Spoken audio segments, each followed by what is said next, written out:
You know that voice. That is the one and only Charles Barkley. Here is Smitty. Here is Grant Hill. I'm that other guy, Chris Miles. And a lot to break down here, but let's start with Luka Doncic. It's a three-point game. He fouls out, and it feels like, oh, what do we have here? It's the first time he's fouled out in the playoffs in his career. Well, it was a good call. It was a good call. Big play right here. Obviously, Luka Doncic trying to defend Jaylen Brown. He had it picked up his fifth foul just a few plays earlier there. And obviously, your closer, one of the best in the game, not in the game down the stretch for Dallas, and they certainly missed him, guys, those last 3 minutes. They did, but I think the main thing is they attacked him. We talked about it before the game. They have attacked him this entire series, which is a good basketball strategy because if the game's ever close, they were wearing him down.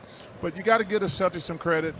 Man, for some reason, do they always fall asleep at the wheel? I mean, this game should have been over midway through the fourth quarter, and they get so stagnant offensively, start just playing one-on-one hero ball. This game should not ever been that close. Yeah, and I look at it as, yes, Brown and Tatum played well, but I still give Drew Holiday a lot of credit. Man, I love that down dude. The stretch. I mean, the numbers won't pop at you like you had last game, but him and Derek White doing little things. Another guy I got to take my hat off to. Al Horford is putting in a hard work, hard hat effort. And I'm going to disagree with you. I'm going to give your boy, Mr. Tillman, some love. Yes, I appreciate you, Chuck. I appreciate you. I mean, Tillman, to me, he was amazing tonight. You know, I tried to get my son to get Mr. Tillman.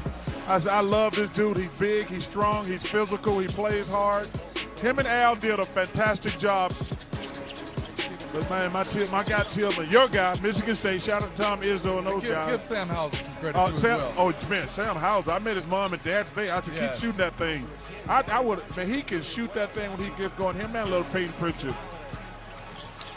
So the Boston Celtics in their postseason history with Jaylen Brown and Jason Tatum, 15-3 when those two guys score 25 or more.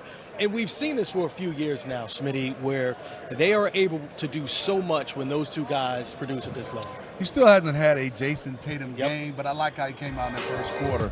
A much more aggressive, love for him to not take so many jump shots because of his size. He can get what he wants. But in this game, both these guys, Jaylen Brown, both attacking. If they're doing that right there, it's really hard to beat.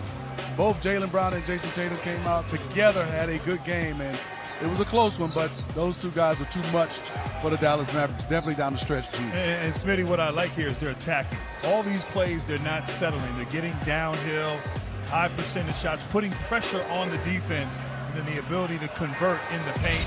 And if they're not scoring, they're finding opportunities for their teammates. But to Chuck's point, in that fourth quarter, they got a little bit lazy with it. They started settling for bad shots and allowed this team to get back into it.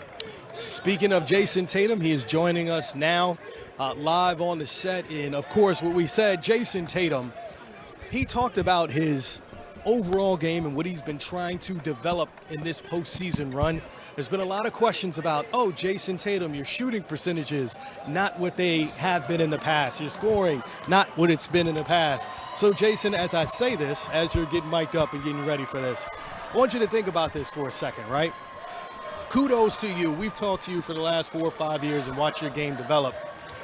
But tell us again how important the defensive end has been for you, making sure you get your teammates involved before you have a scoring night like you did in this Game 3 in the finals. Yeah, I've talked about all the time. We've been to this point, and we know what it's like to lose.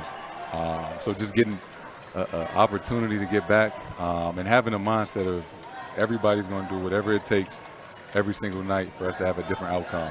And whether that's having a big scoring night, leading the team in rebounds or whatever, or guarding a big or a guard, whatever you got to do. Everybody just on the same page, and we're having fun doing it. Well, we're in Boston? Damn. Chuck, they're cheering for Tatum. I know, but there's a lot of noise for Boston down here right now. They travel deep. Hey, Jason, it's been interesting watching these foods on television for recently, talking about who's the better player and Jason Tatum this, Jason Tatum that. Did that frustrate you? Because it makes me mad, because the most important thing is actually to win the game. And we always say we don't listen to television, but we lie, we do. No, for sure. Has it been frustrating for you, like, yo, man, let's just win the championship? Frustrating, I don't know. Have I heard it? Absolutely. And early in your career, you get all the points and the stats and the individual awards, and then they say you haven't won, and now you're in a position, to win a championship. Now they say you're not putting up numbers. You're not scoring enough. Welcome to the media, brother. For sure. But like you said, it really just comes down to I've been here before, and I know what it feels like to lose, and I never want to feel like that again. And just doing whatever it takes to win the finals.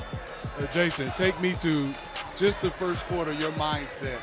It seemed like it was totally different. It was attack, it was downhill, no jumpers, everything to the bucket. Yeah, you guys know playing in the league, that first road game is tough, right? They're coming back home. They feel good in front of their fans. And as a competitor, my favorite game to play always is Game 3 in the playoffs. I love that first game and feeling like your back is against the wall in a hostile environment, and just wanting to set the tone for the rest of the guys that, we wasn't going down without a fight. And Jason, that first quarter, they came out, they kind of hit you guys early. You guys kind of weathered that storm, got back in the game, evened it up.